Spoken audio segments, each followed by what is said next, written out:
This story begins a very, very long time ago in a kingdom called Valoria. There ruled a king named Theron, a powerful ruler with 2 queens and 4 sons, each strong, sharp, and destined for greatness. But fate changes quickly. One day, King Theron died unexpectedly, and his eldest son, Eldric, took the throne. He ruled for a short time until ambition overtook blood. His younger brother, Speed, killed him and claimed the crown for himself. Speed was unusually gifted. His power grew rapidly, and soon he ruled over the entire region known as Valoria. Yet even the greatest kings feel restless. One day, Speed decided he wanted to wander the world, to see the places he had only heard about. So he handed his kingdom to his younger brother, Lorien, adopted the life of a wandering ascetic, and left the palace behind. In the same kingdom lived a devoted Brahmin, a man who spent years in prayer and meditation.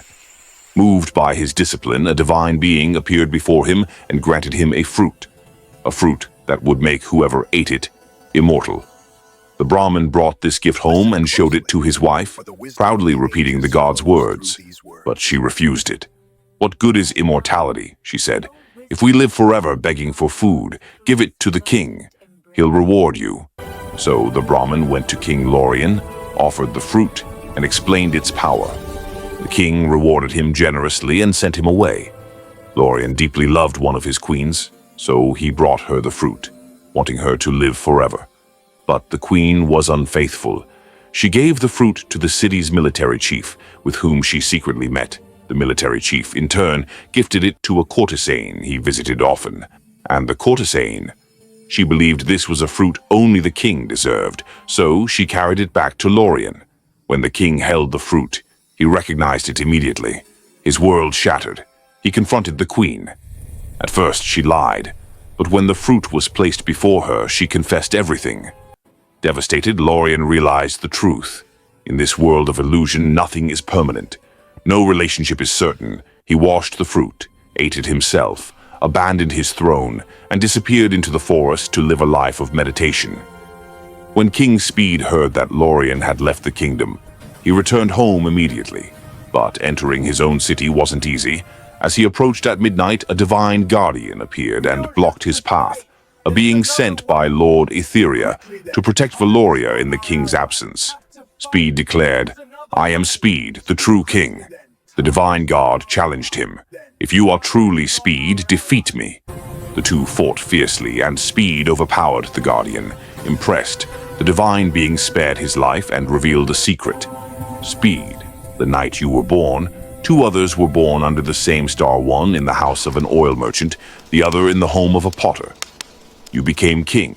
The oil merchant became ruler of the underworld, and the potter, through dark rituals, he killed the oil merchant and turned him into a spirit hanging from a tree in a cremation ground. He's waiting to kill you next. Beware." With that warning, the guardian vanished. Speed entered his kingdom. The people rejoiced. Life returned to normal, at least on the surface. One day, a yogi named Santos arrived at Speed's court. He offered the king a fruit and left. Speed felt uneasy. Something about the yogi matched the divine warning. He didn't eat the fruit. He handed it to his treasurer. The yogi returned again and again, each time giving Speed another fruit. One afternoon, Speed was at the royal stables when the yogi approached and handed him yet another fruit. The king accidentally dropped it, and inside it there was a dazzling ruby that blinded everyone with its brilliance. Stunned, Speed demanded answers. The yogi replied, "A king, a teacher, a physician, an astrologer, and a daughter. You must never visit their homes empty-handed." Intrigued, Speed summoned all the fruits stored in the treasury. When split open, each held a ruby, each worth more than a kingdom. Speed realized the yogi was no ordinary man. He took him privately to the throne room. The yogi revealed the truth. "On the banks of the Rivera River in the cremation grounds, I am performing a ritual. When completed, it will fulfill my desire. But I need you. If you spend one night with me there, my ritual will succeed.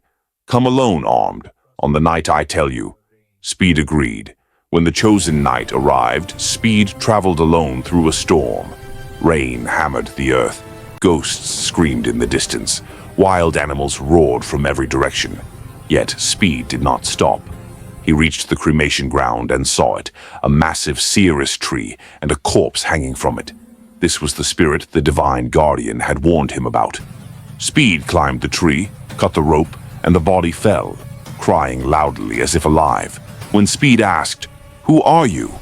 the corpse only laughed, climbed back up, and hung itself again. Speed cut it down once more, tied it up securely, and carried it on his shoulder. As he walked, the corpse finally spoke. "I am Gorefang. Who are you, and where are you taking me?" Speed replied, "I am Speed, king of Valoria. I'm taking you to the yogi."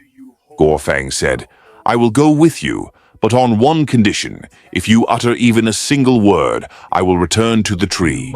Speed agreed. Gorefang continued, "Wise men spend their days in study. Fools waste their days in conflict and sleep. So let us pass this journey with stories of wisdom. Listen, and I will tell you one." And thus began the first story of Speed and Gorefang.